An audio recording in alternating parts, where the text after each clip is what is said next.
वो बच्चों को पढ़ाती, औरतों को हिम्मत देती और बुजुर्गों के हाथ थाम कर कहती, मैं भी कभी यहीं की थी और अब मेरा दिल यहीं है। सलीम अब शहर के सबसे भरोसेमंद और इज्जतदार शख्सों में गिना जाता था। उसने नवाब साहब के पैसे से कारोबार नहीं बढ़ाया, बल्कि ईमानदारी और मेहनत से अपने हुनर को फैलाया। मछली पकड़ने का जो हुनर उसके हाथों में था, वो अब एक स्कूल बन चुका था, जहां गरीब बच्चों को पढ़ाई के साथ साथ पेशा सिखाया जाता।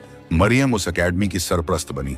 लोग अब अक्सर कहते, सलीम और मरियम अल्लाह की दो रहमतें हैं जो इस बस्ती की तकदीर बदल रही हैं। एक दिन शहर के बड़े उद्योगपति हाजी अब्दुल मुस्तफा ने मछली के धंधे में कदम रखने का ऐलान किया। वो दबाव बनाकर सलीम की जमीन खरीदना चाहते थे जहां उसकी एकेडमी थी। सलीम ने अदब से इनकार कर दिया। जनाब, ये जमीन मेरी नहीं, उन बच्चों की है जो यहाँ अपना कल बना रहे हैं। हाजी साहब ने धमकाया, केस किया, अफसरों को खरीदा। एक हफ्ते के अंदर सलीम के ऊपर झूठे केस थोप दिए गए। गलत लाइसेंस, बिजली चोरी। शहर में बवाल मच गया। मगर एक आवाज उठी मरियम की। मरियम ने शहर की अदालत में एक अर्जी दी। उसने हर दस्तावेज, हर सबूत, हर गवाह पेश किए। मीडिया में प्रेस कॉन्फ्रेंस की। ये इंसाफ की लड़ाई है। अगर आज ये एकेडमी बंद हुई तो कल किसी और की उम्मीद मरेगी। सलीम चाचा ने मुझे नहीं उठाया था, उन्होंने मुझे दोबारा जिंदा किया था। अब मैं उनके साथ खड़ी हूं, चाहे जो हो जाए। शहर के लोग अब दो हिस्सों में बंट चुके थे। एक तरफ दौलत, सियासत और ताकत, दूसरी तरफ सादगी, ईमान और एक बच्ची की मोहब्बत।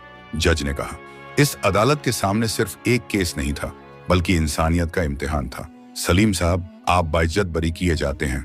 एकेडमी को पूर्ण संरक्षण दिया जाएगा। हाजी मुस्तफा पर कार्रवाई होगी। पूरे शहर में नारे लगे। जुर्म हारा, इंसाफ जीता। सलीम चाचा जिंदाबाद। अदालत से निकलते ही नवाब साहब ने माइक थामा और कहा, आज मैं सबके सामने एक बात ऐलान करना चाहता हूँ। सलीम साहब ने जो किया वो मेरी बेटी के लिए बाप से बढ़कर था। मैं उन्हें नवाब फैमिली की तरफ से शराफते हिंद का खिताब देता हूँ और आज से जो हवेली मरियम की है उसका आधा हिस्सा सलीम भाई के नाम किया जाता है। पूरा शहर तालियों से गूंज उठा।